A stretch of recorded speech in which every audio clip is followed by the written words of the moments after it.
Hello, রমজানুল মোবারক সবাইকে জানাই।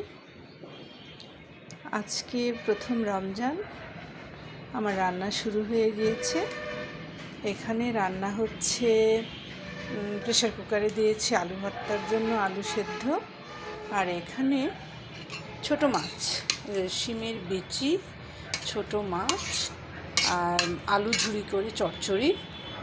আর এখানে রান্না হচ্ছে সজনে ডাঁটা, আমার রায়খঞ্জন যেটা আমরা বলি, ওইটা একটু আলু দিয়ে পেঁয়াজ দিয়ে একটু, এটাও চচ্চড়ি। এখানে রান্না করা আছে একটু, এই যে খাসির মাংস গতকালের, এটা একটু গরম করতে হবে। আর আনুষাঙ্গিক এই যে করা হচ্ছে, কিছুটা রেডি করা হয়েছে। পরে আপনাদেরকে এই যে শরবত, গুড়ের শরবত আমার ছেলে খায়, আমাদের জন্য এই যে চিয়া সিড, তোকমা, মিছরি, এসব গুল দিয়ে একটা শরবত। এই তো আবারও দেখা হবে আপনাদের সাথে। টাটা।